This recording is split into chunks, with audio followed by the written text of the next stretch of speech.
اور جو انہوں نے کشمیریوں سے کر رہے ہیں. اور اس ٹائم پہ اپنی فوج کو اٹیک کرنا اور پھر اپنی فوج کو کہنا کہ ایک الیکٹڈ حکومت کو گرا دو. اپنے آپ کو ڈیموکریٹس کہتے ہیں, الیکٹڈ حکومت کو گرا دو. اور پھر فوج کو کہتے ہیں کہ اگر آرمی چیف الیکٹڈ حکومت کو نہیں گراتا تو فوج اس کو ہٹا دے. یعنی ملک میں فوج کو کہہ رہے ہیں کہ ملٹری کو کرو اور کہتے ہیں ڈیموکریٹک. تو میں اس لیے آج اس پلیٹ فارم سے, کیونکہ یہ وہ خاص طور پہ یہ سارا وہ علاقہ ہے جس میں لوگوں نے فوج میں جا کے بڑی اپنے ملک کے لیے قربانیاں دی ہیں, اور آج بھی ہماری فوج قربانیاں دے رہی ہے. آج جو ہندوستان سے دہشت گردی کی جا رہی ہے بلوچستان میں, پاکستان کے جو مرج ڈسٹرکٹس میں, یہ ہمیں پتہ کدھر سے ہو رہا ہے. ہمیں تو پہلے سے ہی اندازہ تھا کہ یہ ہر قسم کا پاکستان میں انتشار پھیلانے کی کوشش کر رہے ہیں, اور آج بھی ہمارے فوجی جوان قربانیاں دے رہے ہیں. اور اس میں یہ جو اپوزیشن جو حرکتیں کر رہی ہے, میں نے کبھی اپنی پاکستان میں اس طرح اپنے ملک کو انڈرمائن کرنے کے لیے کبھی کسی حکومت کو نہیں دیکھا. اور صرف ایک ان کا مطالبہ ہے کہ ان کو ہم کسی طرح NRO دے دیں. یعنی جو چوری انہوں نے 30 سال سے کر رہے ہیں اور پیسہ باہر لے کے جا رہے ہیں, کسی طرح اتنا بلیک میل کریں. مجھے تو ان کو پتہ ہے کر نہیں سکتے, تو اس لیے اداروں کو اتنا بلیک میل کریں کہ کسی نہ کسی طرح پریشر میرے پہ ڈالیں کہ ان کی چوری کے لیے ہم ان کی چوری معاف کر دیں. اور آج میں اپنی اگلی بات جو شروع کرتا ہوں, جس کے لیے میں یہاں آیا ہوں, اس سے پہلے میں ایک بات کہنا چاہتا ہوں اپنی قوم کو. یہ سب یاد رکھ لیں, اگر ان چوروں کو کسی حکومت نے NRO دیا تو وہ اتنی بڑی اس ملک سے غداری کرے گا کہ دشمن وہ کام نہیں کرے گا جو وہ حکومت کرے گی ان کو چوری کو معاف کر کے. جنرل مشرف نے ان دونوں لیڈروں کو NRO دیا, اس کا نتیجہ کیا ہوا کہ 10 سالوں میں پاکستان کا قرضہ 4 گنا زیادہ بڑھا. کوئی بتائے کہ پیسہ کدھر گیا ہے؟ 4 گنا, یعنی 6,000 ارب سے پاکستان کا قرضہ ان 10 سالوں میں, ان دونوں کو NRO ملنے کے بعد انہوں نے جو 2 باریاں لی, پاکستان کا قرضہ 30,000 ارب پہ گیا ہے. 6,000 سے 30,000. تو جب میں آج جب پارلیمنٹیرینز اور اپنے پولیٹیشین سے بات کر رہا تھا, تو وہ سارے کہہ رہے تھے ہمیں سڑکیں چاہیے, اور مجھے سارے آپ کے اس علاقے کو تو میں بڑی اچھی طرح جانتا ہوں, تو مجھے پتہ ہے آپ کے کیا مسئلے تھے. تو میں تب ان کو بتا رہا تھا کہ ایک حکومت جب ہم آئے تو جتنا ہم نے ٹیکس کا پیسہ اکٹھا کیا پہلا سال, اس کا آدھا چلا گیا ان کے لیے ہوئے قرضوں کی قسطیں ادا کرنے میں, آدھا چلا گیا. اور اب یہ جو دوسرا سال ہمارا گزرا ہے, پہلے سال میں ہم نے 2,000 ارب یعنی 4,000 ارب ٹیکس اکٹھا ہوا, 2,000 ارب قرضوں کی قسطیں دینی تھی ان کے لیے ہوئے قرضوں پہ, جو انہوں نے 4 گنا زیادہ قرضہ چڑھایا. اور دوسرے سال میں وہ قرضے بڑھتے جا رہے ہیں کیونکہ ان کے اوپر سود لگ رہا ہے. تو دوسرے سال 2,700 ارب ہمیں قرضوں کی قسطیں واپس کرنی پڑی. اس لیے جو پیسہ خرچ کرنا ہے اپنے لوگوں کے اوپر, وہ ہمارے پاس کم رہ جاتا ہے. تو یہ ہوتا ہے جب کہ آپ ان لوگوں کو جو کرپٹ ہوتے ہیں, جب وہ آ کے ملک کی سربراہی کرتے ہیں تو وہ سارے ملک کا نظام تباہ کر دیتے ہیں, اوپر سے لے کے نیچے تک ایک نظام کو کرپٹ کر دیتے ہیں. آپ ایک تھانے دار کو کیسے کہیں گے یا ایک پٹواری کو کیسے کہیں گے چوری نہ کرے جب ملک کا سربراہ پیسہ چوری کر رہا ہے؟ آپ یہ کیسے کہیں گے یہ جو لوگ جیلوں میں بھرے ہوئے ہیں, یہ جو میرے سے مانگ رہے ہیں NRO دو, تو یہ بیچارے جو جیلوں میں غریب لوگ بھرے ہوئے ہیں ان کا پھر کیا قصور ہے؟ ان کی تو قصور ان سے بہت کم ہے. جو چوری انہوں نے کی اربوں روپے کی اور باہر جا کے بڑے بڑے محلوں میں بیٹھے ہوئے ہیں, تو وہ بیچارے جو جیلوں کے اندر پڑے ہوئے ہیں ان کی تو لاکھوں کی چوری ہوگی. اور اگر ان لوگوں کو سزا ہم نہیں دیتے تو مجھے یہ بتائیں کہ کیا ہم اپنے بچوں کو بتا رہے ہیں کہ طاقتور اس ملک میں جو مرضی کرے وہ بلیک میل کر کے NRO لے لے اور صرف غریب آدمی کے لیے جیل ہے؟ اور اس لیے میں اپنی قوم کو بار بار یاد کراتا ہوں کہ نبی صلی اللہ علیہ وسلم نے کہا تھا کہ تمہارے سے پہلے بڑی قومیں تباہ ہوئیں جو طاقتور کو انارو دیتی تھی اور کمزور لوگوں کو بیچاروں کو جیلوں میں ڈالتی تھی۔ اب جی میں چکوال کے اوپر آتا ہوں جس کے لیے آج میں یہاں آیا تھا۔ دیکھیں جو مجھے یاسر آپ کی بات بڑی آج پسند آئی، صرف میں ایک جگہ اگری نہیں آپ سے کرتا کہ آپ نے کہا کہ انڈسٹریل ریولوشن جب آئی یورپ کے اندر تو مسلمان ملکوں کے اندر ہم نے تعلیم پہ زور نہیں دیا۔ یہ ایکچولی ٹھیک بات نہیں ہے۔ جب یورپ کے اندر انڈسٹریل ریولوشن آئی تو اس کی ایک اور بہت بڑی وجہ تھی، اس کے ساتھ ساتھ یورپ کے اندر ڈیموکریٹک موومنٹ بھی شروع ہو گئی، اور جو وہاں جب انڈسٹریل ریولوشن آئی تو ان کی جو لیڈرشپ تھی وہ میرٹ کے اوپر آنی شروع ہو گئی اور وہ اکاؤنٹیبل تھی، یعنی قانون کے نیچے تھی ان کی لیڈرشپ۔ ہوا کیا کہ مسلمانوں کا جو ہمارا سفر شروع ہوا مدینہ کی ریاست سے، وہ بڑے ڈیموکریٹک سٹرکچرز تھے۔ مدینہ کی ریاست کے اندر جو خلیفہ وقت تھا وہ اکاؤنٹیبل تھا۔ عام آدمی حضرت عمر سے پوچھا مسجد میں کہ جی بتائیں آپ نے یہ کپڑے نئے کپڑے کدھر سے لیے، اور حضرت عمر نے جواب دیا۔ یہ نہیں کہا جس طرح بھی یہ فضل الرحمان نے کہا جی میں تو خود صادق امین ہوں، میں نے خود ہی فیصلہ کر لیا، میں صادق امین ہوں، میں جواب دہ نہیں ہوں کسی کا۔ اور پھر دو خلیفہ وقت جا کے عدالت میں کھڑے ہوئے، قانون کی بالادستی تھی، قانون اوپر تھا سب سے، اور ڈیموکریسی کی دو چیزیں سب سے جس کی وجہ سے دنیا میں ڈیموکریسی آگے بڑھی، ایک قانون کی بالادستی اور دوسری میریٹوکریسی تھی۔ تو جو بادشاہ تھی، جو ہم پیچھے رہ گئے، ہم اس لیے پیچھے رہ گئے کہ وہ جمہوریت کی طرف جانا شروع ہو گئے، اور ہم کدھر مدینہ کی ریاست میں جمہوریت، ہمارے پاس سارے جو سٹرکچرز جمہوری تھے، ہم بادشاہت کی طرف جانا شروع ہو گئے۔ اور بادشاہت کے اندر دو چیزیں ہوتی ہیں جو ایبسولوٹ کنگشپ جسے کہتے ہیں، اس میں نہ بادشاہ اکاؤنٹیبل ہوتا ہے اور دوسری چیز میرٹ نہیں ہوتی۔ جو ڈیموکریسی ہوتی ہے وہاں لیڈرشپ میرٹ پہ آتی ہے،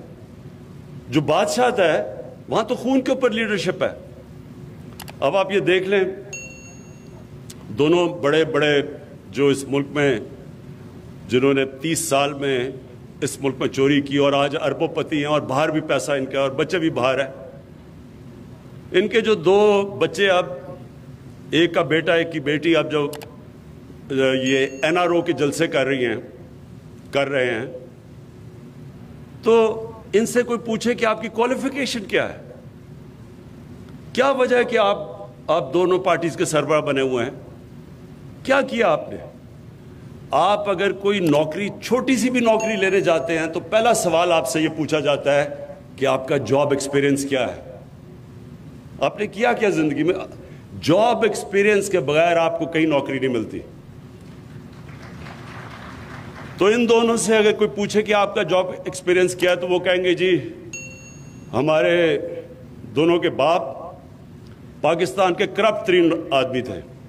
اور ان کے اوپر کیسز چل رہے ہیں اور عدالتوں میں کنوکٹ ہو رہے ہیں، یہ ہماری کوالیفیکیشن ہے۔ اور تو ان کی کوالیفیکیشن کوئی نہیں، 1 گھنٹے کا دونوں نے کام نہیں کیا زندگی میں، 1 گھنٹے کی کمائی نہیں کی، تو وہ ملک چلانے جا رہے ہیں۔ آپ ایک فیکٹری کی ہے کہ فیکٹری کے لیے آپ ذرا ایم ڈی کو ذرا ریکروٹ کریں گے تو ذرا دیکھیں وہ کیا کیا سوال پوچھتے ہیں اس فیکٹری سے کہ بتائیں تم نے کیا کیا کیا زندگی میں۔ تو یہاں ملک چلانے جا رہے ہیں اور جاب ایکسپیرینس کیا ہے کہ ہم بڑے شان و شوکت میں پلے ہیں لیکن بدقسمتی سے وہ حلال کا پیسہ نہیں تھا۔ اچھا جی، میں جو انڈسٹریل ریولوشن سے شروع ہوا تھا، جو قومیں آگے بڑھی ہیں،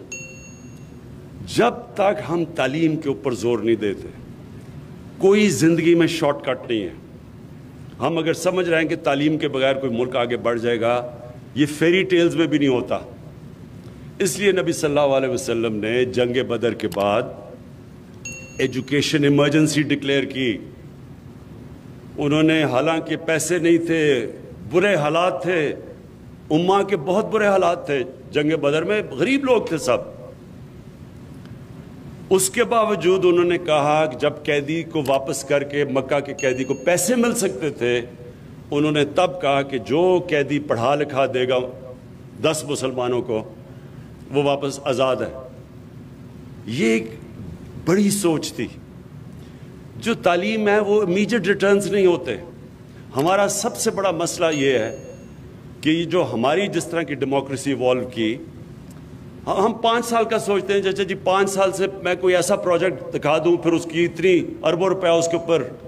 اس کے اوپر پبلسٹی پہ خرچ کر کے تاکہ اگلا الیکشن جیت جاؤ۔ لیکن تعلیم کے اندر اگلا الیکشن کا نہیں آپ سوچتے۔ جو گورنمنٹ اگلے جنریشن کی سوچتی ہے وہ تعلیم کے اوپر پھر زور ڈالتی ہے۔ اب ہمارا دنیا میں 2nd ینگسٹ پاپولیشن ہے۔ اس آبادی کو جتنا ہم ویلیو ایڈ کر سکیں، ویلیو ایڈ کا مطلب کہ جتنی بہترین تعلیم، ہنر سکھا سکیں، ٹیکنیکل ایجوکیشن دے سکیں، اور دنیا اب کھڑی ہے ایک اور ٹیکنالوجی کی ریولوشن پہ، نئی نئی چیزیں آ گئی ہیں، آرٹیفیشل انٹیلیجنس، ایسی ٹیکنالوجیز اتنی تیزی سے ایڈوانس کر رہی ہیں۔ لیکن خوش قسمتی ہماری یہ ہے کہ ہم اپنی ینگ آبادی کو اس وقت اگر ہم اکوپ کر دیں تو یہ لیپ فراگ کر سکتے ہیں۔ مطلب یہ کہ بجائے ایک پروسیس سے گزرنے کے ہم بڑی تیزی سے آگے جا سکتے ہیں۔ اس لیے جو 2 آج میں نے آج انوگریٹ کی ہیں 2 چیزیں، ایک آپ کی جو یونیورسٹی چکوال یونیورسٹی، اور دوسرا جو آپ نے سینٹر آف ایکسلنس یا ایک اسکول ایسا بنایا کہ جو بہترین ٹیلنٹ چکوال کے بچوں کا، لیکن غریب بچوں کا، وہ بچے جو کہ جن کے ماں باپ کے پاس پیسہ نہیں اعلیٰ تعلیم دینے کا بچوں کو، ان کے لیے جو اسکول بنایا ہے، میں آج آپ کے سامنے پیشن گوئی کر رہا ہوں کہ اگر آپ نے صحیح توجہ دے دی ان اسکولوں پہ، یعنی ٹیچرز کے اوپر صحیح توجہ دے دی، اچھے ٹیچرز بھی دیے، اسکول کی بلڈنگز کافی نہیں ہوتی، اس کے اوپر ٹیچرز بھی آپ کو اچھے چاہیے ہوتے ہیں، اگر آپ نے توجہ دے دی تو آپ کا بہترین ٹیلنٹ اس اسکول سے نکلے گا جدھر آپ میرٹ کے اوپر غریب گھرانوں سے بچوں کو لے کے آ رہے ہیں۔ ہم نے نمل یونیورسٹی میں ساتھ ہی ہے، کبھی آپ کو موقع ملے ضرور جا کے دیکھیں، کیونکہ مجھے اس کا بڑا فخر ہوتا ہے اس یونیورسٹی کا۔ اس میں 90% جو اسٹوڈنٹس ہیں وہ اسکالرشپ پہ ہیں، یعنی ان کا تقریباً سارا پیسہ ہم اکٹھا کر کے اسکالرشپ پہ دیتے ہیں، اور وہ غریب ترین گھرانے کے بچے ہیں، اور ان میں سے 75% بچے اردو میڈیم اسکول کے ہیں، اور جو انیشل ڈگریز تھیں وہ بریڈفورڈ یونیورسٹی کی ہیں، یعنی انگلینڈ کی یونیورسٹی کی ہیں۔ لیکن آپ کو حیرت ہوگی کہ جو ان کا رزلٹ ہے، جس طرح کے وہ بچے پڑھتے ہیں، اور جو ان کے اندر ڈرائیو ہے، جو ہنگر ہے، جو بھوک ہے، وہ بریڈفورڈ یونیورسٹی کی ڈگریز لے رہے ہیں، اور بریڈفورڈ یونیورسٹی سے جو پرسنٹیج ہے فرسٹ ڈویژنز کی وہ نمل یونیورسٹی کی زیادہ ہے۔ کہنے کا مطلب یہ ہے کہ جب آپ موقع دیتے ہیں ان کو جن کے اندر ایک آگ لگی ہوتی ہے کہ ہم کسی نہ کسی طرح زندگی میں اوپر جائیں، اور ان کو موقع دے دیتے ہیں اچھا تعلیم دے کے، اور پھر وہ یہ جب سوچتے ہیں کہ میں اپنے خاندان کو بھی اوپر لے جاؤں گا، اپنی فیملی کو بھی اٹھا دوں گا، اپنی زندگی بہتر کر لوں گا، وہ کئی دفعہ وہ اسکول جن کے اندر بچے پیسے والے گھروں کے آتے ہیں وہ مقابلہ نہیں کر سکتے۔ اور یہ نمل یونیورسٹی میں آپ دیکھ لیں کہ نہیں، وہ جو نمل یونیورسٹی کے اندر جس طرح کے بچوں کے اندر ڈرائیو ہے وہ نظر آتی ہے ان کے رزلٹس پہ۔ اور اس لیے یہ جو آپ نے ایک پہلے اسکول، میں سمجھتا ہوں کہ اسکول میں سے آپ کا بہترین ٹیلنٹ نکلے گا۔ دوسرا جو یونیورسٹی ہے یہ بڑی ضرورت تھی یہاں سارے علاقے کے لیے، کوالٹی کی یونیورسٹیز یہ جو آپ بنانے جا رہے ہیں، میں آپ کو مبارک بھی دیتا ہوں، اور آپ یقین دلاتا ہوں کہ پوری طرح انشاءاللہ میں آپ کی اس پہ سپورٹ کروں گا ہر تک، اینڈ تک۔ اور پھر جو ہاسپٹل ہے یہ بہت ضروری ہے، یہ جو 500 بیڈ کا ہاسپٹل بنا ہے اس کی بڑی ضرورت ہے اس سارے علاقے میں۔ آبادی ہماری بڑھتی جا رہی ہے، ہمارے پاس اتنے ہاسپٹلز نہیں، نرسز نہیں، ڈاکٹرز نہیں، تو یہ جو آپ پہلا تو یہ قدم ہے کہ اس علاقے میں ایک ہاسپٹل کی بہت ضرورت تھی۔ تو یہ جو آپ نے 500 بیڈ کا ہاسپٹل بنایا اور یہ جو شروع کر رہے ہیں آپ، اس کے لیے پھر سے میں آپ کو ریپیٹ کرتا ہوں کہ پوری ہم سپورٹ دیں گے. لیکن میں آپ کو یہ بھی بتا دوں کہ جو پاکستان میں جتنے ہاسپٹل کی ضرورت ہے وہ گورنمنٹ نہیں بنا سکتی، اور اس کے لیے ہم نے ایک ایسا زبردست، اور میں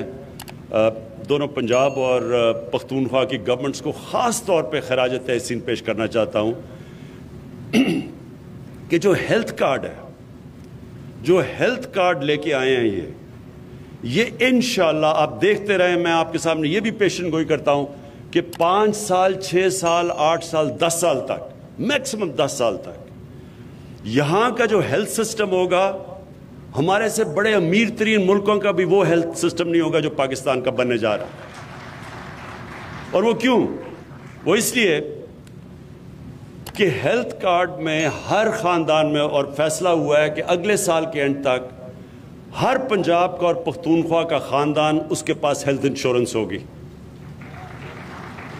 اس کو کہتے ہیں یونیورسل ہیلتھ کوریج. یہ آپ حیران ہوں گے، میں پھر سے کہہ رہا ہوں، امیر ترین ملکوں کے اندر بھی یونیورسل ہیلتھ کوریج نہیں ہے. یہ جو کارڈ ہے ہیلتھ کارڈ، اس سے کیا ہوگا؟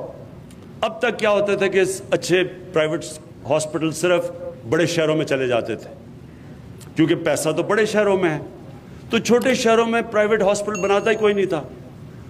اب ہم پرائیویٹ ہاسپٹلس کو انکریج کر رہے ہیں، انشاءاللہ ان کو سستی زمینیں دیں گے ہاسپٹل پرائیویٹ سیکٹر کو آنے میں. ساری ان کی جو اکوپمنٹ پاکستان میں، ہیلتھ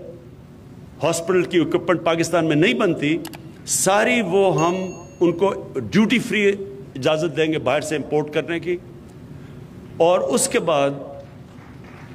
ہیلتھ کارڈ کی وجہ سے جب عام ہر گھر کے پاس ایک ہیلتھ کارڈ آ جائے گا گھرانے میں،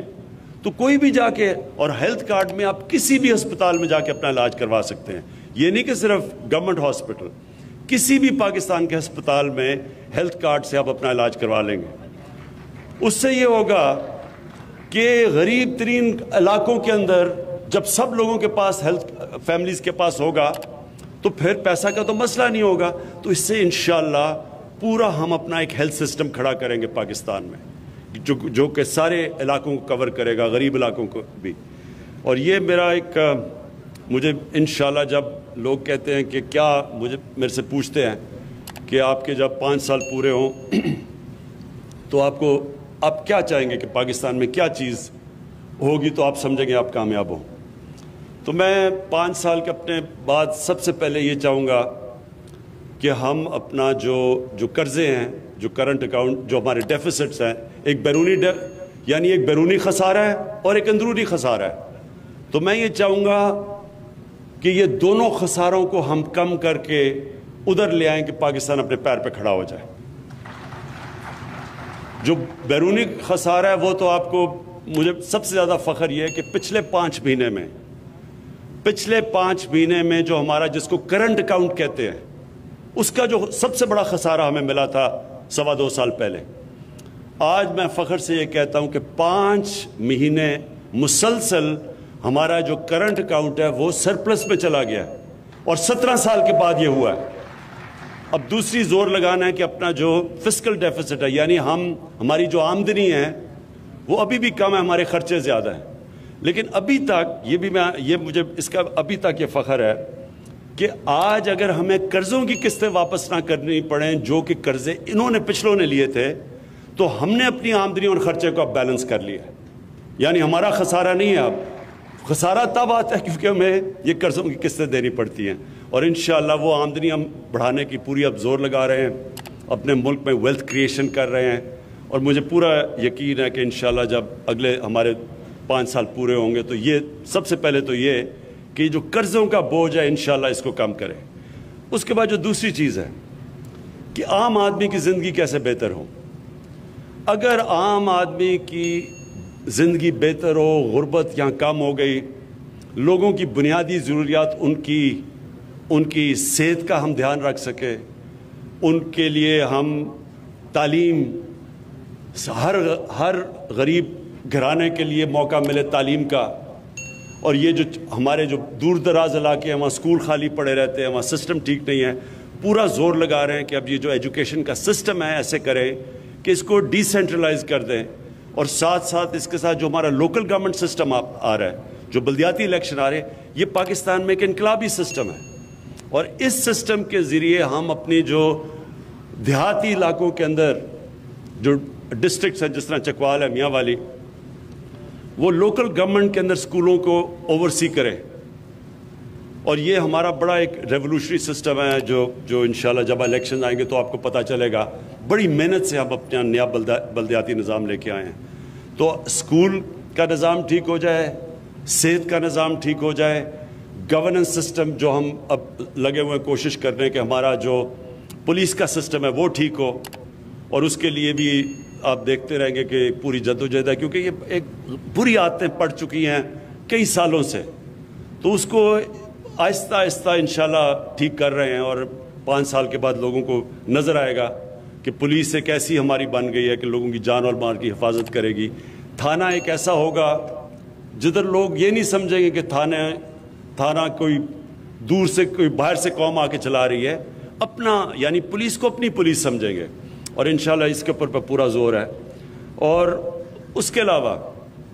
جو میں چاہوں گا کہ جو ہمارا جو احساس پروگرام ہے وہ پاکستان کی تاریخ میں نہیں, دنیا کے اندر بہترین ایک وہ پروگرام مانا جائے غربت کم کرنے کے لیے. ہم ایک بڑی یہ جو ابھی بھی ہمارا احساس پروگرام جو کرونا کے دور ہم نے جس طرح پیسے بانٹے غریب لوگوں کے اندر, یہ تو دنیا بھی ابھی سمجھتی ہے, اس کی خراج تحسین پیش کرتی ہے پاکستان کو کہ بہترین طریقے سے شفافیت سے اور بڑے تھوڑے وقت پہ اتنا زیادہ ہم نے پیسہ بانٹا غریب لوگوں میں, جس سے بچ کے ہماری عوام لاک ڈاؤن میں جو تباہی مچی تھی. لیکن جو اب پوری طرح احساس پروگرام ہم لے کے آ رہے ہیں غربت کم کرنے کے, یہ ہم نے چائنا سے بڑی تفصیل سمجھی تھی کہ چائنا نے کیسے غربت اپنی کم کی. دنیا کی تاریخ میں کبھی کسی ملک نے اتنی تیزی سے اتنے تھوڑے ٹائم میں اتنے زیادہ لوگوں کو غربت سے نہیں نکالا جو چائنا نے نکالا ہے. تو اس پروگرام کے تحت میرا پورا ایک ایمان ہے کہ ہم اپنے 5 سال کے بعد یہ کہہ سکیں گے کہ پاکستان میں جب ہم آئے تھے اس سے اب غربت بہت کم ہو چکی ہے. اور جو میرا ابھی میں ایک اور اسکیم شروع کرنے لگا ہوں کہ ایک پورے ہمارا ایک پروگرام جس کے اندر پورے سٹیپس لیں گے کہ کوئی پاکستان میں بھوکا نہ سوئے. اس کے لیے ہم انشاءاللہ پورا ایک پلان لے کے آئیں گے جس میں پاکستان کے شہریوں کو ہم پوری قوم مل کے کرے گی کہ کوئی ہمارے ملک میں بھوکا نہ سوئے. یہ ایک پورا پروگرام انشاءاللہ آپ کے سامنے لے کے آؤں گا. تو میں پھر سے آج آپ کو چکوال کے لوگوں کو مبارک دیتا ہوں. وہ ایک تو میں بھول گیا, وہ جو سڑک اس کی بڑی ضرورت تھی بائی پاس کی, اس سے بڑا فرق پڑ جائے گا یہاں, وہ تو ہم نے چوتھی چیز آج انوگریٹ کیا ہے. لیکن میرے لیے اصل 2 چیزیں ہیں, ایک آپ کا ہاسپٹل اور یہ جو آپ کے ایک اسکول بنا ہے اور جو یونیورسٹی, اس کی میں آپ کو خاص طور پہ مبارک دیتا ہوں پھر سے. ہاں